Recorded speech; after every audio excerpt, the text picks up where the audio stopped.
right, so yesterday we started 30A5. Look on the board.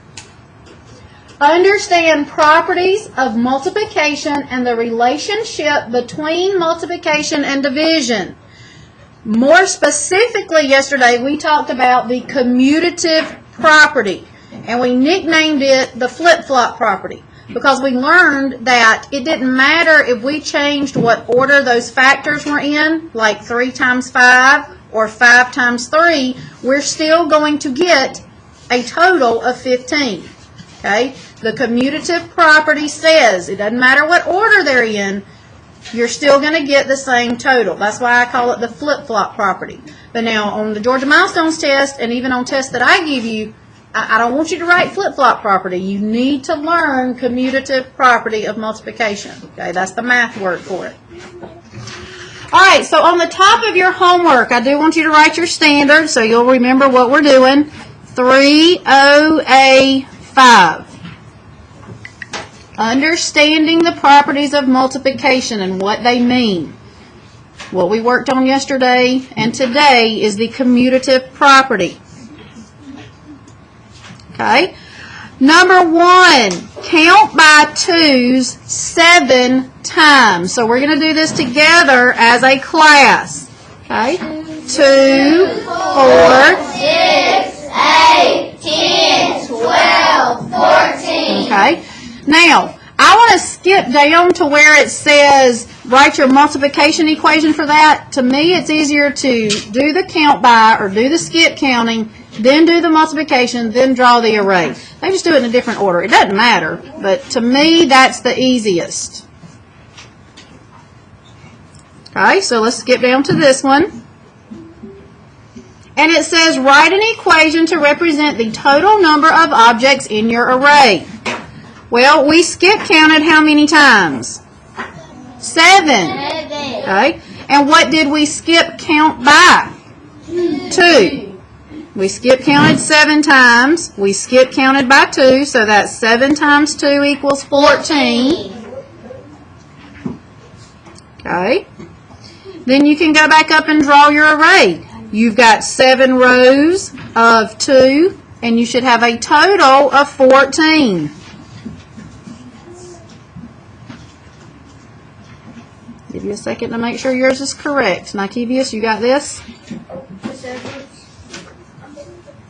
I did it backwards. I did 7 times 2 on that one and 2 times 7 on that one. Okay, that's a good mistake to make though, because it change, even though 7 times 2 and 2 times 7 is 14, it changes the way that array looks. Okay, so you got to be sure that you have your 7 rows on the first one. And then on the second one, that's showing the commutative property. That's got your 2 rows. Okay. All right, so on this one, we're just flip-flopping it around, showing the commutativity of these numbers, how you can change the factors around, but you can still get this. You still get the same answer. Okay. So this one we count by 7's 2 times. So let's do that. 7, 14. So how many times did we count? 2. What did we count by? 7. And what's our product? 14. Then to me it just makes it easier to be able to go back and draw that array where you have 2 rows. There's your 2 rows. You have 7 in each row. And what's your total? 14. Okay. Who remembers, raise your hand, what the numbers are called that we multiply together, Owen? Factors. Okay. So it doesn't matter what order my factors are, I'm still going to get the same. What's the answer called? Product. Okay. You got to know those words, factors and products. Don't forget them. All right, look at number, what are we on? 3.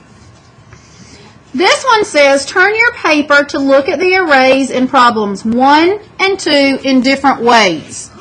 Now this is kind of how we did it yesterday on our whiteboards, where we drew the array, maybe we had that, and then I said just turn your whiteboard. Now you have that. Okay? Did the total number of my dots change? Okay? Only the order of my factors. Okay? The total number did not change. Just the order of the factors. So it says tell one thing that is the same and one thing that is different. Both of those arrays, no matter whether I look at it this way or this way, equal 14. Okay? So one way that is alike is that they both equal 14. What's one way that they're different? Tell me, Bridget. They have different answers. They don't have different answers because you both end up with 14. Tell me, Chance. One is horizontal. And one is parallel. Well, one is horizontal and one is vertical. Vertical. Exactly right. One array is vertical or straight up and down. One is turned on its side. It's flip-flopped. Okay? It's horizontal. And by doing this, that changes how we write our multiplication equation. That's why I told y'all it's very important that you write your multiplication equation according to what model you see. So for this one, you really don't want to write 2 times 7 because that's not really showing 2 times 7. This one's showing 7 times 2. This one is showing 2 times 7.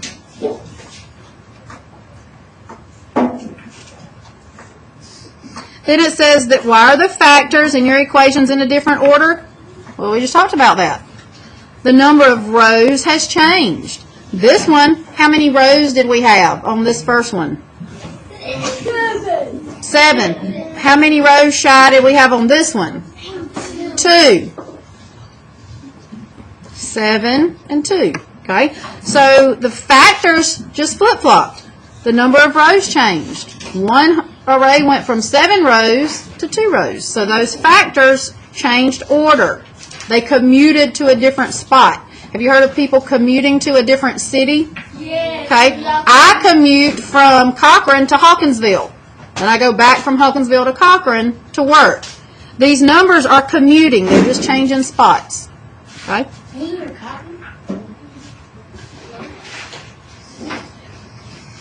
And then on number 4, we just practiced skip counting to find the total, and we had to write an equation to match your count by. The first one they did for you, and they're really doing this on purpose so you'll start seeing that commutative property. Okay? So if I have 2 2's, that's the same thing as 2 times 2, and 2 times 2 is what? 4. All right. 3 2's is 3 times 2, and what is 3 times 2? 6. Well, look at this one. 2 3's. What's 2 3's? 6. But what's your equation? 2 times 3. So look at these two. 3 times 2 equals 6, and 2 times 3 equals 6. What property of multiplication is this? Bryson, what property of multiplication are we showing? What did we talk about yesterday? Elvis, what property of multiplication are we talking about? That says I can change the order of those factors, but I'm still going to get the same product. Tell me, Lamar. Tell me, Owen. Is a commutative property. The commutative property. Y'all, it's right here on the board. The commutative property. Give me an equation for 2 4's, Allison. 2 4's is 8. But what's the equation? 2 times 4. Yeah, 2 times 4 equals 8. All right. Give me 4 2's, Soledad. Give me the equation for 4 2's.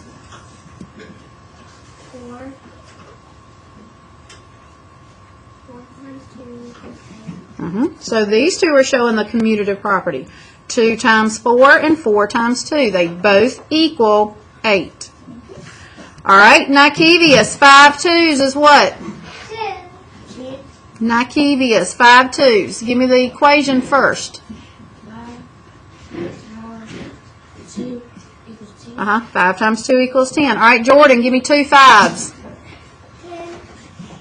But give me the equation first, y'all. 2 times 5 equals 10. All right. Now G, give me 6 2s. 12. Give me the equation first. 6 times 2 equals 12. All right, give me 2 6s, Kendall. 2 times 6 equals 12. So these two show what property of multiplication? Everybody. The commutative property of multiplication. G and F show what property of multiplication? Commutative property. What's the nickname we've given the commutative property? Flip-flop. The flip-flop property. Okay? So, we're on 30A5. Understand the properties of multiplication and the relationship between multiplication and division. Yesterday and today, we're really concentrating on this property, the commutative property, or that flip-flop property. Okay?